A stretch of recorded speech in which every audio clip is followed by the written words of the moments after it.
This example is Hamburg in Germany. You can see here the Elbe River coming out through its estuary to the North Sea.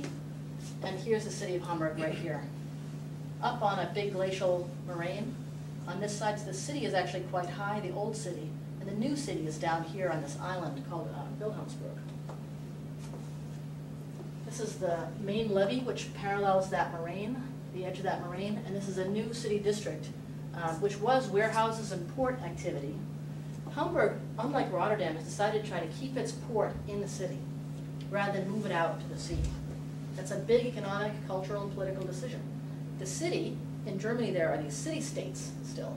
The city doesn't own the land, doesn't control the land out by the sea, so they don't want to put their revenue-generating port out on someone else's land, basically. And the federal government hasn't helped them yet negotiate that, so they're trying to keep the port inside the old city. What they're doing is redeveloping this whole district as a new residential district, residential mixed use for 12,000 people outside the levees. This is an image of that. It's called the Harbor City or Puffin City. It's an architectural drawing of what they were going to do. That image I showed with on my first slide, is these warehouses along here with the bridges. This is what the edge of Hamburg looks like in their typical winter floods. They allow the entire district below the levee to flood. This is their fish market. These are all the docks along the river. You can see that, at that time you can't even use the walkway to get to the docks because it's so low. And there are many others along here that actually rise and fall and are accessible. But they have a 9-meter storm surge that they're planning for. So a lot of up and down going on here. This is a typical flood. They have, I think, a 3-meter or 4-meter daily tide. And they plan for this 9-meter storm surge. They have a very water-oriented culture. They do mud races. These guys are doing a mud race. Their beer is here. It's a very river-oriented city. And this historic warehouse district, of course, I mentioned already, allows people to get, these new bridges allow people to get in and out during that high 9-meter storm surge event. I'll show you a little bit more of those emergency walkways and how they work. This is an amazing piece of architecture. This is a proposal by the architects Herzog and de Muren to build a Philharmonic Hall on top of an old warehouse. The warehouse becomes the rehearsal rooms and the parking garage. And this is the Philharmonic Hall, and on top of the Philharmonic Hall rooms are luxury apartments. Condos, I'm sure, actually. But the whole thing has this feeling of being a prow of a ship. And that's right where the storm surge comes in, that comes up to about here on that wall. So it's choosing to be right there in the flood and make that flood part of the culture of the city. This is the new Puffin City or Harbor City district.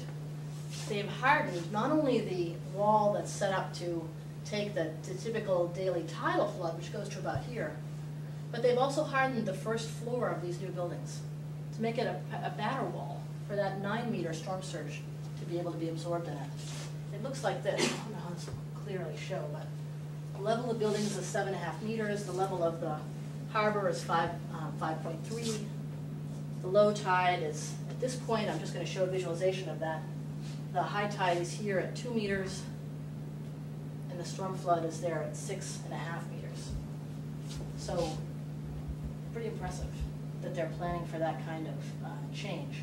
And they actually designed it to be able to withstand a higher flood even than that. I think that they have a gate down the very far end. But what they don't do is keep out the entire storm surge. And that's very different from Rotterdam, the idea that you would absorb some of that storm surge in the city and design it for that. This is what the area looked like under construction that's now finished. They actually made a public park in the middle of the canal that rises and falls with the storm surge. And these parks at the end are designed to be flooded in that once-a-year event. And they're hardened to be able to absorb debris and waves. And these kinds of pathways exist throughout the district to give people a secondary circulation zone when that flood exists, because all of this will be flooded. People park their cars in waterproof garages underneath these buildings. Imagine trusting an American developer to actually make you a waterproof garage. Here's the emergency room here at 7.5 meters. and then down here at the level of the harbor at 5 1/3. So it's integrated into the life of these neighborhoods. And you can see here the flood doors on these garages, these steel doors. And people have to remember to move their car into the garage. Or when you come home from your trip to Spain, the car will not be there. This is people playing in the floodwaters, and families actually get out there. This is typical annual flooding. Families get out there and play in the flood and see it as part of living in Hamburg, which I think is a very different approach. And of course, the whole rationale for this is the port. That you can't build the storm surge barrier in their river because it would change the dynamics of the way the ships come in to the port. They want to keep the port accessible, and they're willing to accept the storm surge as a cost of that decision. New Orleans, and then I'm going to try to wrap. New Orleans, of course, is on this bizarre bird-foot delta. And you can tell just by looking at it, I mean, how weird and lacy this delta is compared to the other deltas or estuaries we just saw in the Dutch case, an actual delta. Not a lot of sand here, so different strategies are available than what are available to the Dutch. You don't have the Alps eroding and coming down to the Mississippi Delta. You've got a lot of silt from loess and other kinds of material upstream in the Mississippi Basin. The city, of course, like Pontchartrain here, the coast opening up there, and the river held together by natural and artificial ledges throughout that lacy, strange birdfoot delta. The French Quarter is back. How many of you have been to New Orleans since Katrina? The French Quarter is back. Some neighborhoods are back, but tourism really is the main economy right now for New Orleans. The other part of its economy is the offshore oil economy. It turns out you don't actually need a city for that. You can work with the Louisiana offshore oil platform as a way to get oil from the pipes underground into the container ships and up the Mississippi. But we have the city, we're trying to figure out what to do with it. And unfortunately, the US strategy has been to allow areas like this on Lower Ninth to basically wither away. And there was a huge destruction here. This is the area not far from where this flood wall broke. The flood wall broke down here. And the Lower Ninth was, of course, flooded with about 8 to 10 feet of water.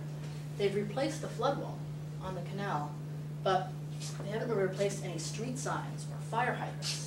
A lot of the water pipes and sewer pipes underneath New Orleans have been broken by the weight of that standing floodwater. So their infrastructure, I talked about before, as that beast that we've spent so much money on, is in terminal condition in some parts of the city. And they're deciding, they're not publicly deciding to abandon these parts of the city, but they're not investing. They're deciding not to invest. The Department of Public Works is working with us at UVA to think about experiments for these streets and to use this neighborhood as a kind of testing ground for thinking about urban streets. Because there's such a low population here, it's basically an urban wild to try to figure out what to do with. And at the same time, Brad Pitt and the Make It Right Foundation have begun building these super chic, low energy use houses to try to bring back, I think their goal is 140 families to that neighborhood.